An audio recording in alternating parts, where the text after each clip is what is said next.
And we are live. Welcome, everybody, to Positively Unready. I'm Dan Gunther.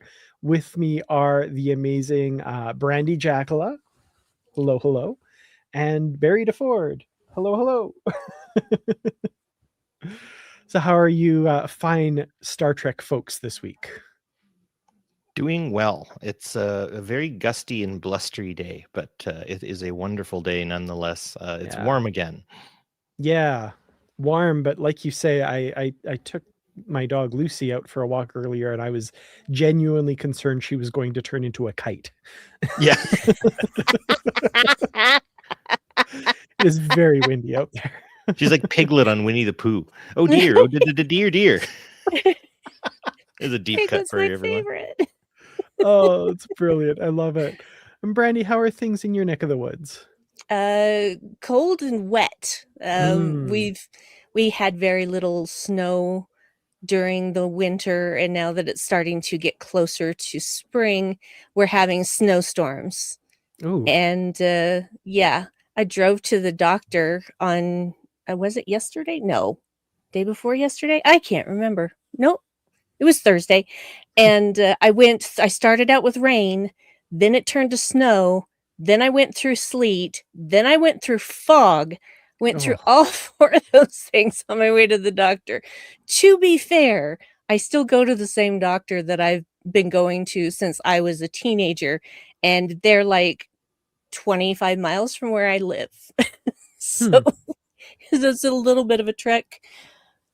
A trek. But yeah. Ooh. But yeah, so we're still getting cold temperatures, and I love it because I hate nice weather. I don't care for it at all. I gotcha. Yeah, it's funny because we got a ton of snow kind of towards the end part of our winter, and now it is all a river in our streets. Of course it is. Overnight. Been there. That happened in the 80s when I was a kid, and it was happening everywhere. And basically people were just filling sandbags as fast as they could. Neighbors came out and helped other neighbors. And in Main Street in Salt Lake City, it was just a rushing river. Oof. That street, the whole street was just a rushing river, and that street goes on for quite a ways. Wow. So. Well, I exaggerate a bit. We're not quite there yet, but oof, no. It's wet and muddy and gross right now, and very windy. Yeah. Not a good combination. I mean, the wet is bad enough, but when you add wind, yeah. No, thank you. Don't like that. Well, welcome everybody who's joined us. I see lots of the regular folk in the comments. Thank you so much for joining us. And thank you to everybody who's listening to us later on Positively Trek or watching us later on the YouTube channel. Really do appreciate it. We are here, of course, to talk about, my favorite word again, the penultimate episode of season 1 of Star Trek Starfleet Academy, 300th Night. And that is from a story by Kirsten Beyer and Kenneth Lynn, teleplay by Kirsten Beyer, friend of the podcast, by the way, and directed by Jonathan Frakes. So lots of alumni, lots of legacy Trek talent coming together in this episode, which is exciting. So 300th Night, kind of part 1 of the season ending episodes by the, from what we see at the end of this episode. But it's episode 9, and we're already at the year end. It's the year end for year 1 of Starfleet Academy, which is kind of, I think, the first thing I want to bring up a little bit, which is, boy, is this rushed. And this is not a fault of the writing. This is not a fault of the show in and of itself, other than the fact that it's only 10 episodes long. And holy mackerel, like, it feels like we just got started with these guys, and now we're at the end of the first, not just semester, the end of the first year. We've gone through 2 semesters. We've seen a smattering of classes here and there and a few adventures, but boy, each episode, we really are jumping ahead each time, aren't we? Yeah, it's the nature of streaming, and I mean, obviously I would much prefer a 24 episode season, but that's just not the way it works these days. And I think they did the best with what they had. Or at least it seems that's not the best that works, or it is. I mean, there are other shows that have way more, but yeah, for some reason, Star Trek's always just getting these tiny little morsel seasons. Which is weird because Discovery wasn't like that. Discovery had more than 10 episodes in their seasons, all 5 of them. Yeah. So, except season 5. Season 5 was 10. You're right. Yeah. Season 5 was 10. But they also thought they were coming back. Jerks. Oh. Not the Discovery stuff. The people of Discovery are not jerks. It's just I actually don't like the big long seasons. That's because generally there's a lot of chaff and long in with the wheat when you have that long of a season. And you can look at, TNG and Deep Space Nine and Voyager and see that chaff quite frequently. So yeah, I would rather have I would rather have 10 quality episodes than 24. Some okay, some okay, not okay. That's just me. That's just my personal feeling. So yeah, I'm kind of in the middle on both of your points of view there, I guess. I really appreciated, like, season 1 of Discovery was, I think, 15 episodes. Season 2 was 14. That's not bad. Like, that's kind of a little bit more, like, just a little bit more. That's kind of what I would like. But agree. Aaron makes a good point here, though. They are jumping ahead in a lot of Star Trek, but there are markers that make chronological sense. Like, I do like that they have those, fall semester, the little title cards, the things that kind of show that the time is moving along and stuff. I think this latest one is probably, in my mind, the biggest jump, right? That we're just suddenly at the end of the year. I think we get like a log entry saying that, like, exams and studying and all of that is behind all these cadets. And I was kind of like, oh, really? Oh, okay. Wow. Cool. I will say that as someone who's actually in education, the school year does go that fast, where you'll just be like, okay, we're getting through this bit of curriculum, we're getting this, and oh my gosh, I have 2 months left. What? Like, there is that feeling. So, I mean, we can kind of look at it both ways. Everyone's kind of hitting the 15-16 consensus in the chat, and that's what I'm saying would be just chef's kiss. That would be exactly what we'd want. Just a little more character development, kind of slow burn a few things, a couple of little rabbit holes, maybe a bottle episode here and there would always be nice as well. Just gives the writers a little more space to kind of move around a bit. But again, I think obviously they've done a good job with the amount of episodes they've gotten. I think we've gotten a pretty solid, well put together season so far. Yeah, definitely. Well, in this episode, the Athena is en route with all the cadets to Beta Z to meet up with the Federation fleet to join the inauguration ceremony for the new seat of government, I guess. And meanwhile, we get this lovely scene of Jaden welcoming his found family into his family. And this is something that I think this show has done really well as well, which is a lot of times modern Star Trek gets accused of the member berries, right? The little things that, like, oh, remember this, remember this. I feel like there's a fundamental difference between that and using the universe that you've created really well. And because of where this takes place in the timeline, this is the furthest forward we've been in the Star Trek universe. We have this rich backstory to be able to use. So, the ceremony that they're doing is the Rustai ceremony from The Bonding, where, if you'll remember, in TNG season 3, Worf welcomed Jeremy Astor into his family. And of course, you'll remember Jeremy Astor as that member of Worf's family that we see a million times after that, and is very well established. And never mind. Whoops. Watched never him see him grow again. up. Yeah. Who? Yeah, that again is a flaw in the 24 episode season. It's like you reset the slate, and there's not a lot of continuity, and it's very frustrating. And that's why I like modern Trek so much, is because there's continuity. They don't just drop a thread and you never hear about this thing again. Just like Voyager having a full complement of shuttles, no matter how many shuttles they've accidentally or purposely destroyed. So yeah. Yeah, definitely a side effect of 90s style television wanting, and I mean, they weren't necessarily wrong either, that the way that television was presented at the time, you want to make it as welcoming as possible, and someone jumping in doesn't need to know 15 episodes of backstory and able to get in order to get in on the stories. They didn't know there'd be DVD box sets, but yeah, I definitely do like the more modern way of storytelling better, where it's like, yeah, here are all the episodes. You can catch up. It's fine. But also the drink they're drinking is Chick-Tuluth. I don't know if I'm saying that correctly, but that is from the episode Up the Long Ladder in season 2 of TNG. It's the drink that Worf replicates for the Irish stereotype guy to get drunk on. That's So one of maybe my not the least best favorite episode. episodes of all time.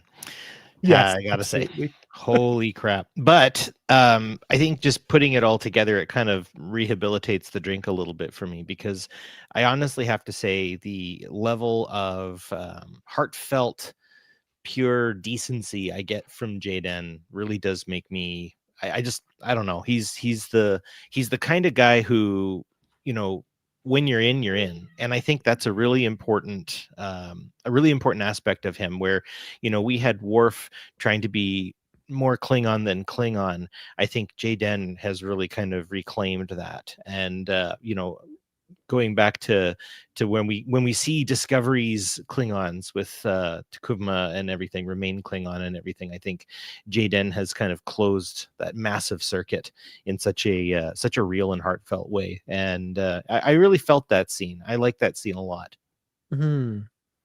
Yeah, his grin as he passes the bowl around and his friends are partaking.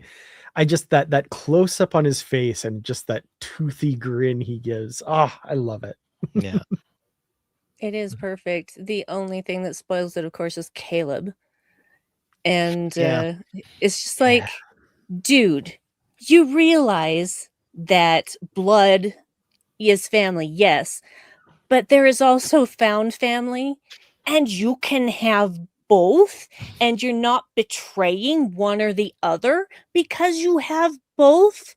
Couldn't you have a slightly bigger heart than that? I mean, it's complicated. Like I see where he's coming from, and I agree with you, Brandi, absolutely 100%.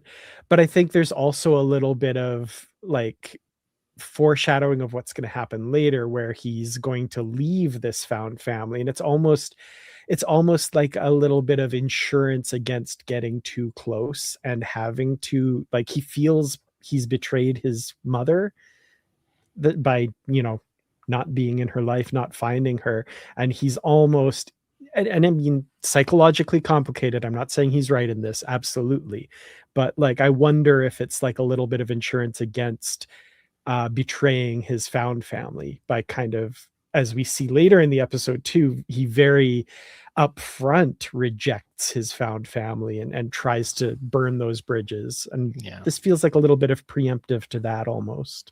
Well, and I think it gets called out for what it is very well. And I know I'm just going to jump here for a hot minute when Genesis says that he's so caught up being a messed up little kid still, right? It's a commitment he has.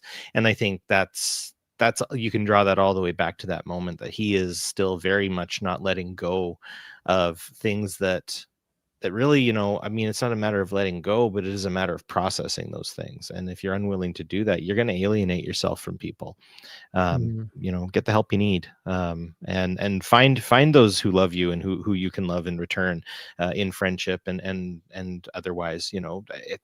I guess there are moments where sometimes I feel like if we had more time, and not to beat a dead horse kind of thing, but if we had more time to explore Caleb's frustration, right? He's kind of a Raphael from the movie series of the Ninja Turtles in some ways. And I just remember at the beginning of Turtles 3, Raphael throws a little snit, and I'm like, there's no means for this. There's no reason for this. And I feel like this little snit he throws I don't know. It feels it doesn't feel I don't feel the impact of it. I feel that impact a lot later when he has to make that decision with his mom.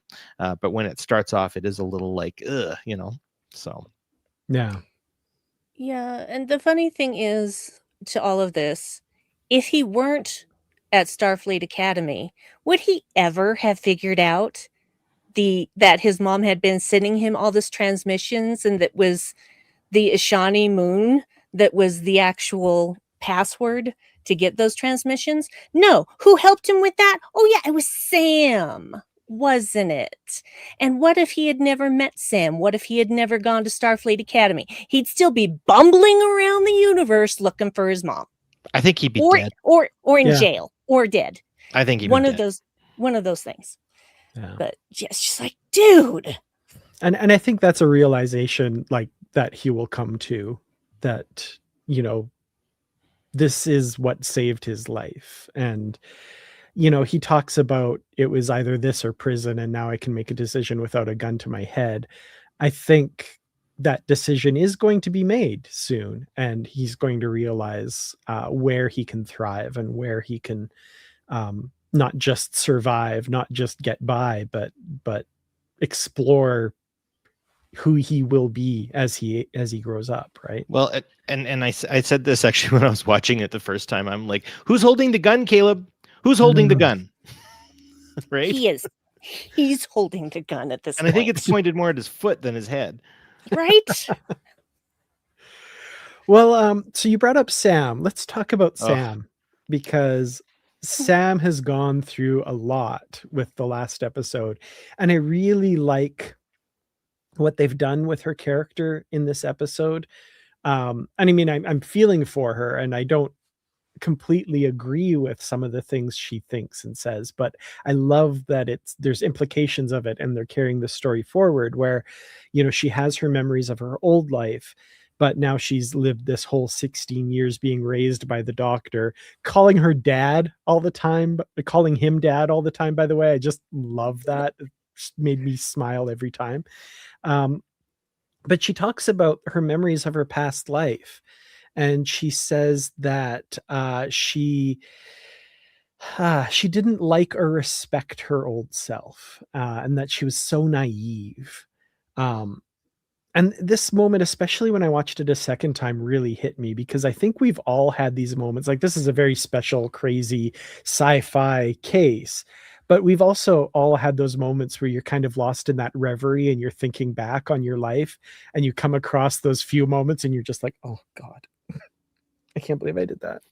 I actually have a lot of those moments. Me too. Nerdy, emotional young boy. Oh boy. Nerdy, emotional young girl who cannot show any weakness, or the bullies will be on her in a second. 100%. Didn't keep him away, though. Just didn't keep him away. Even when I Yeah. was just as quiet as a mouse. Well, a life well lived is the best revenge. So Exactly. And I love my life, so. exactly.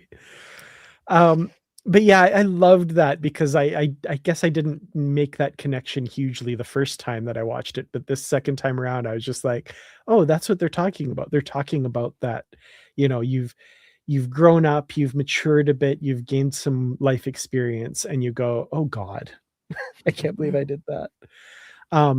Now I agree with Caleb that, like, no, she wasn't embarrassing. She was full of life. She was funny as hell, and just a great person, right? But I think we all look on our lives like that at times, for sure.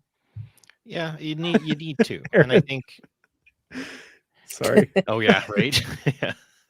Earlier this morning. Yeah. No, I think So, sorry, go ahead. I was just thinking 10 minutes ago. Yeah. No, I think the little change they gave to Sam really does kind of complete the character in, again, a 10 episode arc. I think they did a really good job at starting her off as, that kind of doe-eyed, pick me kind of person, like, hey, I'm I want to be everybody's best friend. And there's a bit of an obnoxiousness there, an innocent obnoxiousness, and seeing her kind of come around, she still has aspects of herself, and I think that's the really important piece. But yeah, that new aspect of her being a little more risk taking, and in it to kind of help her friends out, even if it's a reckless decision, but being the one who can help. I really like how she squares off with Caleb of being like, actually, I'm way smarter than you, and you need to be aware of that. And I love the space salsa reference as well. Was pretty good. Yeah. And she'll transfer out a nanosecond before that. Yeah. Oh, yeah, that was great. And yeah, to your point, I love that a lot of those same personality traits are still there, just with this, and very well acted by Carice Brooks too. There's just this layer of lived experience over it. Like, I would have loved to have seen what the story, like the character Bible for the character was, how to act before and after. Mm-hmm. And just that blank slate, over enthusiastic, yada yada yada, versus like what she's bringing to it now. Not erasing those things, but just tempering them, refining them. Yeah, absolutely. Yeah. She's a very refined character now, and I think the Doctor did a fine job of raising her. And I think the parts that made her so lovable as a character still exist, but they're definitely a lot more just there's a lot more groundedness and foundation to them. Yeah, she's not constantly seeking approval. Mm-hmm. She knows her own worth now, and she knows what she can do, and she will weaponize that against dum-dums who won't let her help. So yeah. Some great comments too. I love Matthew here. I've never done anything that I wasn't programmed to do. That whole monologue by her was wonderful. I deserve to have a life. Caleb, go have a life somewhere else. But no, she's going to stick with him and help him there. That was lovely. Yeah. And Aaron with a good point here. Yeah, we have 17 years of events on Cask. Could be a comic or a novel. There's a lot of story there.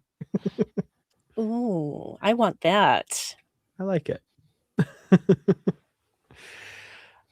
So yeah, she of course helps Caleb figure out the Yoshani encryption for the messages, discovers kind of in this heartbreaking scene as 2 years worth of messages populate as his mother has been trying to contact him. And Caleb goes to Chancellor Ake with the intention of talking to her about it, but of course the timing is wonderful. Apparently the Federation is completely on lockdown, as it's discovered that the Venari Rawl under Nusbraka have stolen Omega 47. Again, a nice callback to Star Trek Voyager, not a member berry, but like this thing that is used exactly as it was said in that episode, the effects that it has. We have all this rich history, let's use it. These Omega 47 bombs that are gonna destroy subspace and make warp travel impossible. The Federation is not letting anybody in or out right now. That's kind of foreshadowing too, I guess. Yeah, and I think the thing is, Nala is kind of distracted when Caleb comes in, because there's all this stuff going on and she's trying to focus her attention. And I think if she had been able to use her full attention, she would have sussed out what Caleb was about to do. Mm-hmm. But she kept getting pulled back into this other discussion, and she lost her chance. And I don't wonder about how it would have gone if he'd actually talked to Nala about it, because it goes the way it goes, and I don't want to change that. I think everything that they did in this episode serves a purpose. So, but it's just, there is that little niggle of what would have happened if he'd actually gotten to talk to her. and explains the situation. I think he read that about her, though, in a lot of ways, and I think that that there's obviously, you know, the motherly sonly aspect between the two of them, right? She's very much an auxiliary mom of Caleb's, and I think in that respect he's also protecting her, and as he said that he's protecting her from having to make that choice. So I mean, you can see him really caring for her as well and not wanting to put her in that, but obviously Ake is not going to leave her surrogate son alone, and Vance even knows that, which is, I think, is pretty awesome. Yeah.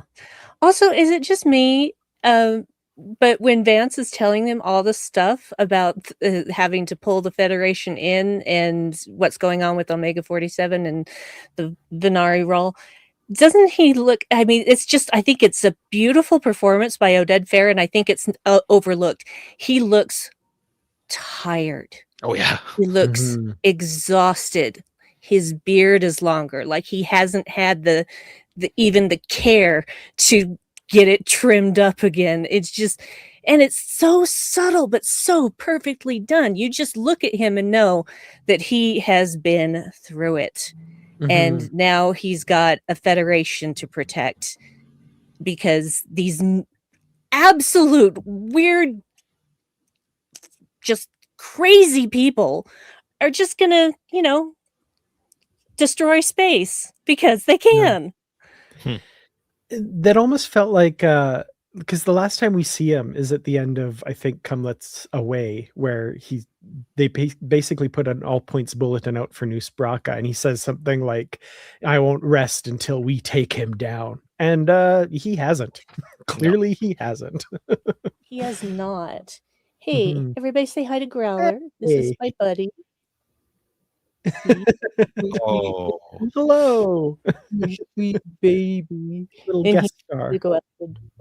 He's a short-haired cat, but he gets so fuzzy in the winter, and he's so soft, so soft. Anyway, you want to leave? I know. Here you go. Off you go. Off you pop. Go on. No? Yes? No? Maybe? Do you need a little help? You need. There we go. I had to nudge his butt a little. Just staring through the crack in the door, like, did I want this? Why am I here? Well, we love having him as a guest star on the podcast for sure. Yeah, I love grabbing him every time. He usually just sleeps through this entire broadcast, but today he got up and I'm like, oh, you're getting picked up, buddy.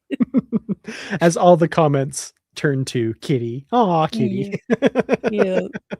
He's such a sweet boy too. He hates other cats, but he loves us.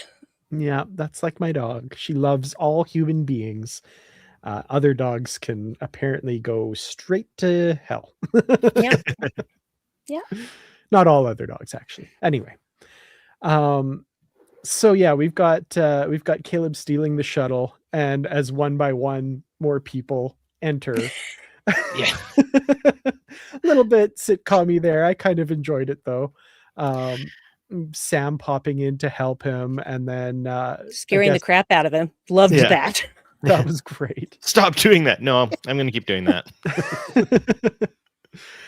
Genesis apparently had just volunteered to help lock down the shuttle bay, and happens in there. And then, of course, Darum, who's apparently still trashed from Jaden's drink because Kyonians lack the enzyme to break down alcohol. And Kyonians lack a lot of enzymes. We lack a lot of enzymes. I love drunk Darum though. Yeah, it was pretty good. Yeah, his glitter vomit again. What does he say? Is all over my trousers. I did laugh out loud at that. It was pretty good. The thing about glitter, and I don't know if I've said this before on the show, but it's true. Glitter is the herpes of the craft world. Yeah. You cannot get it off. You can't get it off. You think you've gotten it off and you find more. For years. Just don't do glitter, guys. And poor Kyonians can't do anything else. I mean, that's just how they barf. But geez, you would think that they'd come out with a better way to get rid of glitter barf. Oof. Yeah. Even Federation starships that clean themselves, I bet they still have an issue with glitter. I bet so. It's insidious, that stuff. It really is. Oh, the early days of the Kionian space program must have been terrible. Oh, Glitter everywhere. oh, every time they had to totally build another ship because they could not get the glitter out. Yeah. I think that's the lower decks coming out. And actually, I think the appearance of all of those characters was very like, we had to put them in, right? And I feel like to some degree there was I feel a bit of a tongue-in-cheek kind of like, yep, this one's going to show up for this reason. This one's going to show up for this reason. You know what we're doing, folks. Off we go, right? And again, I don't know. The writing in this has been a lot more clever, I guess. And it doesn't quite take itself as seriously, right? We still kind of have a somewhat galaxy threatening MacGuffin in this episode, as we tend to, but I think it was done a lot better. And actually, I have more to say about that a little bit later, hence my my nickname today. Excellent. So yeah, Dave comments here, and this makes total sense. Tawny Newsome apparently had him barf glitter in her episode, as she hated to see simulated vomit on TV and in movies. Brilliant. There you go. You said it's lower decks-esque, right? There you go. There you go. I too hate seeing simulated vomit in movies and television. I hate it because it makes me want to barf. If I see someone barf, then it triggers something in me that's like, oh no, you have to barf too. Don't know why. It's been that way my whole life. So thank you, Tawny. Thank you. Aaron, thank you. I was not going to bring this up because I wasn't sure if anyone else would have thought of this, but thank you for mentioning this. Season 2 episode where Kira gets transferred off of Deep Space Nine and everybody comes by to like say goodbye, and it's so totally sitcom-y. Yeah. It's like, what's going on? Did you all plan this? And Bashir's like, no one could have planned this. Absolutely. I'm so glad I'm not the only one who thought that. Brilliant. It was purposeful. So good. These writers know their history, their Star Trek history, for sure. Absolutely. So yeah, they're going to take this transwarp conduit to Ukek. It's very convenient that they time it so that they can catch this transwarp conduit, which are kind of all over this region here, similar to the one we saw in, I think, season 1 of Star Trek Picard. I think they used the same visual effects as well. Mm-hmm. And they get to Ukek, which is about to be overrun by the Venari Raal. And we get the split up of the team. Darum, Sam, and Genesis are going to go trade for parts while Caleb looks for his mom. And I'm not a huge video gamer from way back in the day or anything, but boy, does Caleb ever look like Scorpion from Mortal Kombat. Thank you. Right? Thank you. I totally called that. I was going to say something. No, seriously. I was like, whoa. He'd like shout, get. I actually thought Sub-Zero originally, but same. Yeah. Wow. Get over here. Oh, there we go. The comments. There we go.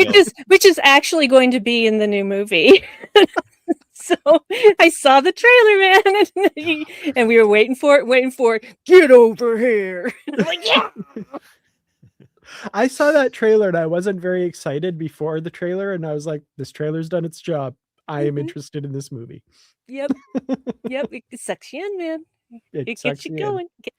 It gives you what you want, what you wanted to see in every movie before it, but didn't. This is what they figured out. They're like, oh no, they want this. They do want this. Yeah. Okay. So here's a total tangent. This goes for comics and this goes for video games. There's like this thing where they're translating them to movies and they're like, we need to make it look as different from the source material as possible because it's too silly and it needs to look, whatever. That's why we get the X-Men in black leather in the 90s and 2000s, and whatever the heck the Super Mario Brothers movie was way back when. Please don't talk about that. I have nightmares. Yeah, right. Oh. They finally realized that, like, the people that want to see those movies are the people that love those things. So yeah. Now it looks like Mortal Kombat. Yeah. Yeah. Wolverine dressed like Wolverine in Deadpool and Wolverine was Yes. perfect. Hallelujah. Absolutely. Anyway, that's my little rant. Speaking of Deadpool and Wolverine, that that cameo of Henry Cavill as the Wolverine. Yes. It's just like it was the minute he turned. I mean, you just see it, and it's like, oh wow, how did they film this? You know, because that obviously is, you know, again, a very ripped guy, and then he turns around like, oh my god, that's Henry Cavill.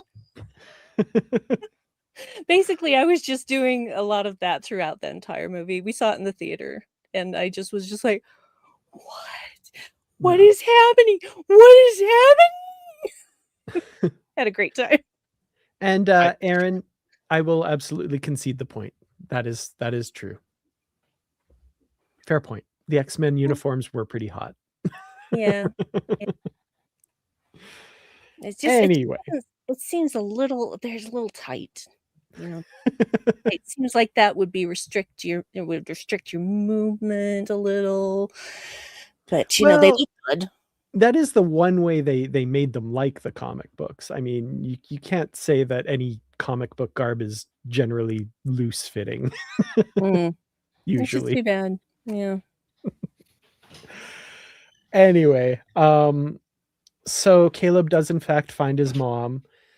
There's a lot of suspicion going on, of course, especially when Caleb's fellow cadets show up, and you know, they're not going to say that they're Starfleet cadets right away because of the history there. And I thought this was played really well, that kind of suspicion on both sides, basically. Very briefly, Caleb is suspicious that his mom might still be in with the Venari Rawl. And of course, his mom is suspicious of the kids and where they're from. That they might be with the Venari Rawl as well. But then, of course, later when she finds out they're Starfleet, that's a whole nother thing. The automatic not trusting is actually good, because I think that happens a lot in TV where they're like, oh, okay, we're good. And they just keep going. So I did appreciate that, like, stop of being like, wait a minute, what are you about? Right. It does kind of solidify the fact that, like, we are in a very scary situation where trusting people can get you killed. No. Yeah, well, the thing with Anisha is that she has had a very specific experience with the Federation, with Starfleet, and none of it has been good. None of it. And this is like one experience and one mistake that caused her to hate the entire thing. And I understand that, but that's also really a complete knee-jerk action. You cannot properly judge an entity by one experience, because that's not all that's possible. You think that just because this is the way that it happened to her, that's what they do to everyone. And it's not. You can't say that about anything. And so I understand why she's so upset, and I understand why she hates Starfleet, why she hates the Federation. But at the same time, I'm like, girl, you could be doing so much better if you just look around and see what's possible, instead of holding on to the only experience you've ever had and just being made out of hate. Yeah, but I mean, we know better, because we see a lot of that stuff. And if you think like the recent history of Starfleet, like, there hasn't been a lot of opportunity to do better, probably in the areas where she is frequenting and stuff. And we see a lot of people hurting and not doing well, even former members of the Federation and stuff, right? So I don't know. Like, you could say the same about the Venari Rawl. Oh, one incident that you were involved with the shuttle pilot, you can't judge them all by that. But yeah, turns out we can, you know, like, so from her perspective, I get it. She hasn't seen what we see, right? Yeah. Yeah. But I feel like she could be the kind of person that would see past that once she's given enough evidence, right? Mm-hmm. So I guess we'll see how it goes with that. Yeah, and I think that's the thing. We're right at that point, right? Where she hasn't had that opportunity before. Yeah. And now at the end of this episode, she's aboard a Federation starship. We'll see what happens from there, I guess. Yeah, well, it's not going to be an easy road, really, because the way her eyes got big when she saw that Starfleet insignia on the doctor. Yeah. It was just like, oh, hell no. Yeah. So it becomes pretty clear that Caleb is going to go with his mother here.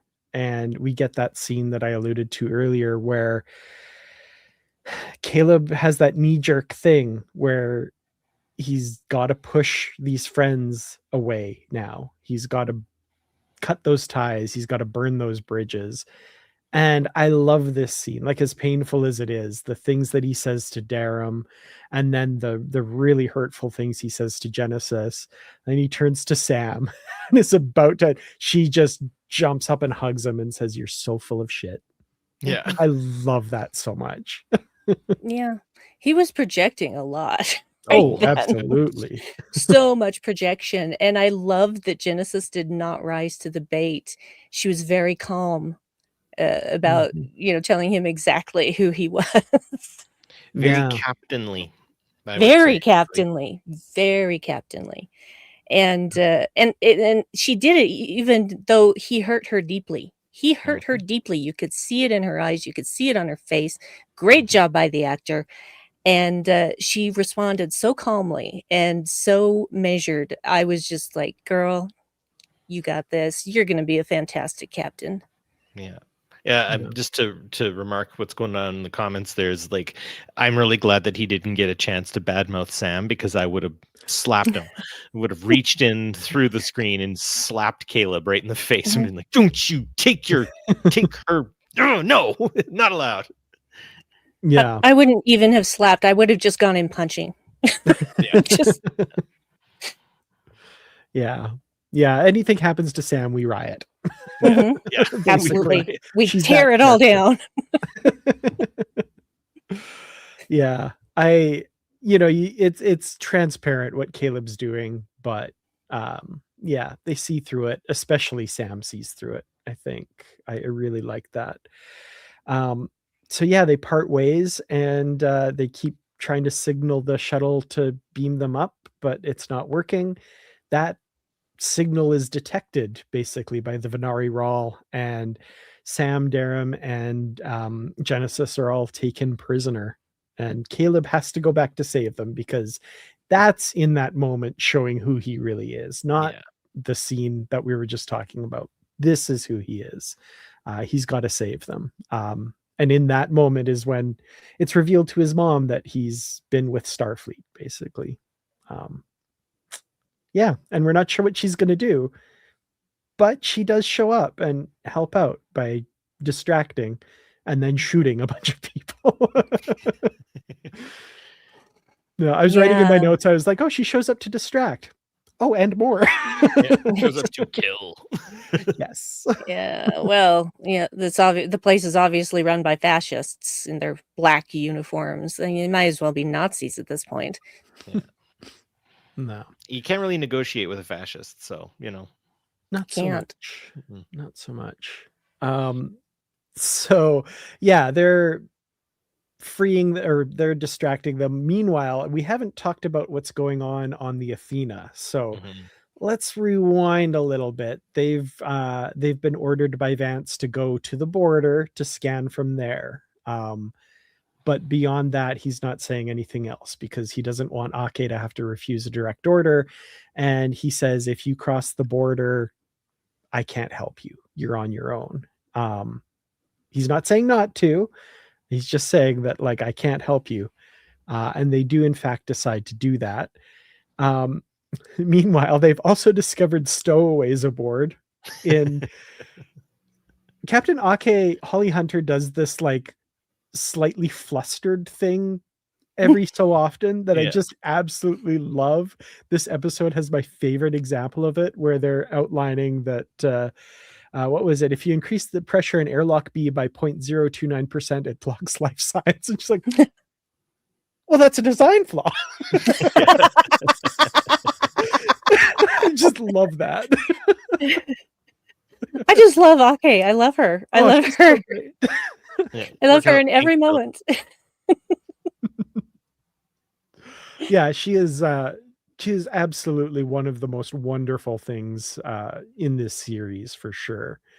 And like all those little moments that under another actor would be fine, they'd be funny, but she just brings this like extra little thing to it that she's so much fun to watch. Yeah. That's why she's got Academy Award. So. Absolutely. So there's a transport jammer in orbit. They can't beam them from the surface, so they've got to get closer. We get the pretty cool scene of the Athena diving into the atmosphere, and as Sam yells, "Now this is a flex." Yeah. Pretty cute. I appreciate Yeah. the shots by Jet Reno every now and again too, while she's, very kind of in that kind of deadpan way. I don't know when she says it, but I think she says something about like they can kiss my rear or something like that, or kiss my ass or something. It was very good. So that's as they're escaping. Right, They manage to beam them up and they warp away, and they said we've got 3 Venari Rawl ships on our tail firing torpedoes, and said, and all 3 of them can kiss my ass. Or something like that. Well, I love it because things are getting really tense and things are going wrong, and then just all of a sudden there's this shaking and this, you just see this ship just come over the top of them, and I'm like, yeah, love that. And everybody else is just going, what? So I love good. that it's good. not just a starship that has come to rescue them. If somebody recognizes, it's like, so Starfleet Academy just arrived to rescue these kids. Yeah, just building in San Francisco, right? It's a little big. It's a little bigger than I expected. It's a mama bear move. It is a mama bear move, and Ake is the ultimate mama bear. Do not mess with Ake. Yeah, definitely getting the mama bear vibes in this episode. I think from early on, where she says, "I never wanted to get into a position where I'd break a promise to these kids again," or something like that. Yeah. And Vance is like, "And I said I'd help you." Like, I love that. She's amazing. Yes. But they get the kids and Anisha. They beam everybody up, and they warp away while under fire. However, an isolytic charge, again, using that vast history, knocks the Athena out of warp. The isolytic charge being a subspace weapon that was banned by the Khitomer Accords and used by the Sona in Star Trek Insurrection. So, nice little references. I'm enjoying that. Yeah. Well, they got all this history. Yeah. Use it. Absolutely use it. I mean, you can do so many things with the past when you're this far in the future. So I like that saying. That's my new favorite saying. I like that. You're welcome. Say that again. Say that again, Brandi. Well, I don't know. When there's so much you can do with the past when you're so far in the future. Yeah. I like that. Huh. Yeah. That's really deep. I don't know. Like the more I think about it, I'm like in this kaleidoscope of philosophy now. Well done. It just came tumbling out of my mouth. I didn't really think about it. Just giving out philosophy accidentally. So accidental philosophy is the best philosophy. Yes, agreed. I love it.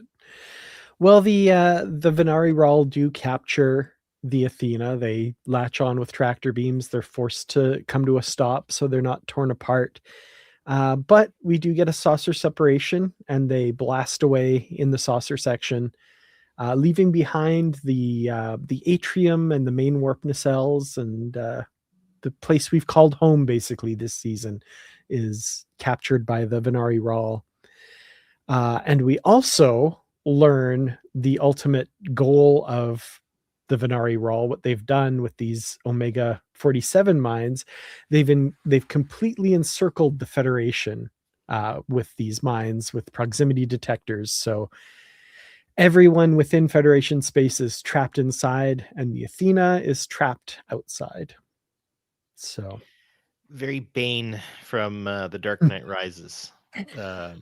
yeah. But I think they cover it, because didn't they have that like time augmenting device as well that they were, because like if you really think about the amount of space that would have had to cover to completely, like, even though those Omega-7 mines do cover a lot of ground, I mean, we are dealing with light years of space.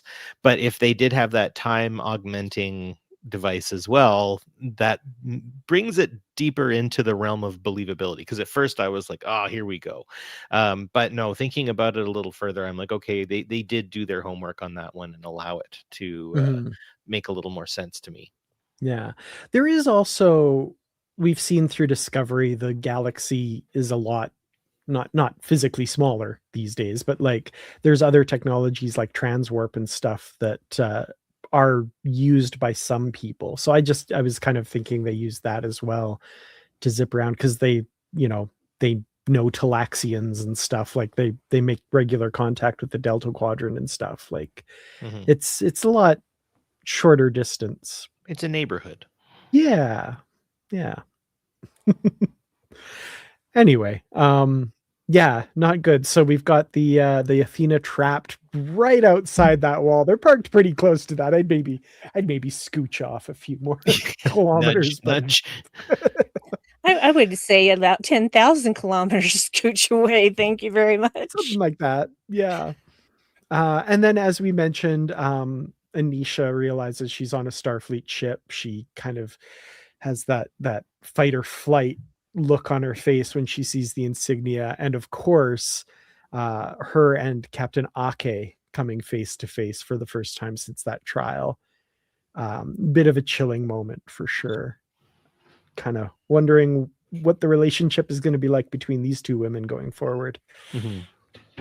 Yeah, it's interesting because Ake does not shirk her responsibility. She's the one that goes into her.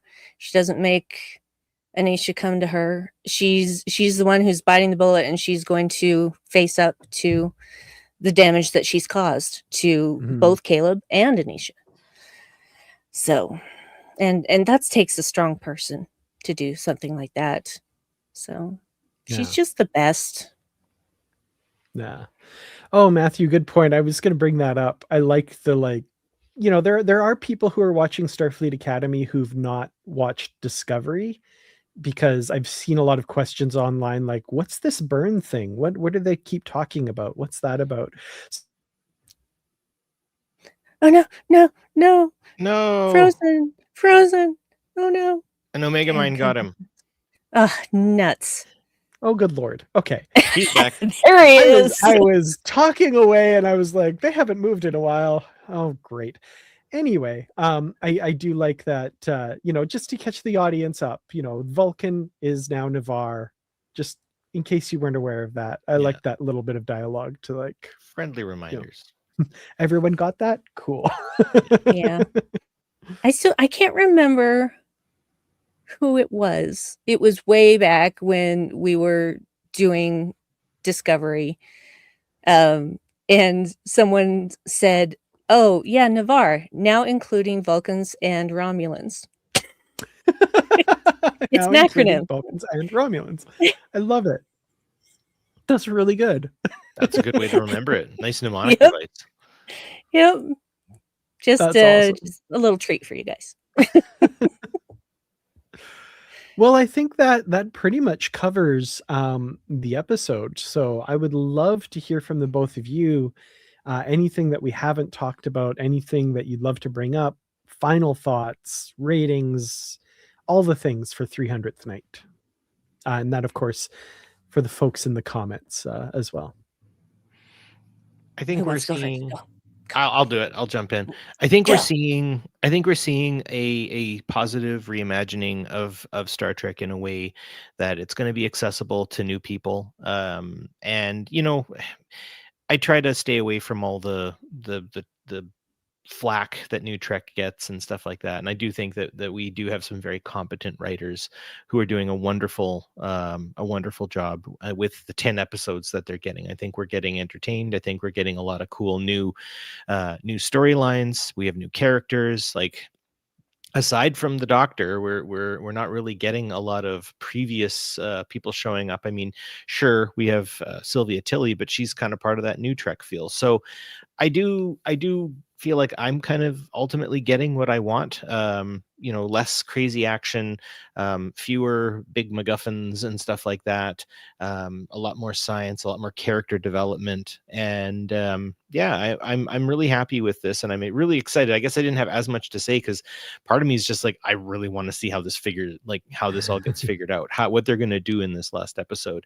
I'm trying to not jump too far into the future to see what happens, and I want to kind of react with everybody else in this. So it's already been given many Omega Minds already, and that was my plan. Is I was going to give this approximately, I would say, close to 47 million Omega Minds is what I'm going to give it, because that's about as much as I think as you'd need to cover the entire Federation. So yeah, 47 million. Nice. Yeah, that's big. This was a fantastic episode. Nothing was wasted. Not a thing was wasted here. And it's building us up to a conclusion that is going to be interesting. No matter what happens, it's going to be interesting. There's not going to be any boredom going on there, I don't think. But I appreciated this balance between the kids and between Ake and Vance and Kelrick, and just all of these people trying to do the right thing. But in Caleb's case, it's just do the right thing for Caleb. But it doesn't end up that way. And I love that his friends just won't let him just, leave. It's not going to work that way. Especially because Sam can just blip in and out whenever she wants. So he's not going to ever get rid of her. That's just not going to happen. I'm looking forward to seeing how this gets resolved. I think it may not be the way we might think it goes. I don't really know yet. I know Noose Braca is going to be back, because why wouldn't he be? Yeah. Mm-hmm. So I really enjoyed this episode. I really liked the small moments and I liked the big moments, but the small moments seem to carry the most weight in this particular episode, and I appreciate that. And I'm going to give it one Darum who is absolutely able to take a punch. Yeah, those are great ratings. I've been thinking about this episode a lot, and I think it does something that sometimes in modern Trek, and I know it's not a season finale yet, it's I think the first part of the season finale, really, or setting up the season finale. And a lot of times there's this huge imbalance between the Trek that we know, the things that we love about Star Trek, those character moments, and the big, huge whiz bang, crazy visual effects moments. And this episode has both of those in a much better balance, I think, than we've tended to see when they do things like that, right? I really appreciated that. I loved that this episode took those moments to have those character bits that I think are just such a necessary piece of this show, and very meaningful, not just touching on them, not just lightly really delving into them and really exploring these characters, but at the same time having a 47 million metric ton starship drop into an atmosphere and beam kids. It's pretty cool. Yeah, I'll take it, but that's not the be all and end all. It's not just, Captain Burnham fighting people on the hull of a starship while it's going at warp and then crashing a ship into the sand and oh my God, like what's going on in this episode? It's more measured, it's more balanced. And I really appreciate that. Now we'll see what the season finale brings. Maybe I'll be eating my words. I don't know. But I really like the balance they struck here. I love that we get Tatiana Maslany in this episode. I love that we get Holly Hunter in this episode. And I'm very excited for the two of them acting against each other, as I'm assuming we'll see in the next episode, because there's a couple of powerhouses. And if what you say is true, which I'm almost positive it will be true, throw Paul Giamatti in there as well. Oh my God. Like, let's see where this goes. But yeah, I'm going to give it all of the enzymes that Caleb's species lacks. The Kionians need all those enzymes, and I will provide them all, because that's my award for this episode. Awesome. So yeah, that's 300th night. Next week we have the season finale, whose title I won't share here yet because I don't know that it's publicly released. So yeah, thank you all so much for joining us. Brandi, I didn't ask you this last week, but this week I got to know what's up next on Shield Podulation. I'm slowly catching up. Well, we're back at Deep Space Nine, and this is why I kept my book out, because I can't remember everything off the top of my head. We'll be covering Season 2, Episode 13, Armageddon Game. Oh, okay. Yeah. Cool. It's starting to be like Season 2 of Voyager. We're just hitting the Season 2s in Deep Space Nine and Voyager over and over again. Plenty of episodes still left in there. Awesome. Very cool. And yeah, so check out Positively Trek if you haven't already. Once this season is over, we'll be back to kind of more regular episodes, and of course the comic episodes at the end of each month. Looking forward to that this month. First comic of the month is coming out next week. Star Trek Lower Decks number 17, I want to say, and we'll be talking about it. So thank you all so much for joining us. We will see you next week for the season finale. I can't believe it's already here. Crazy. I know, it's wild. Live long and prosper, everyone. And of course, stay positive.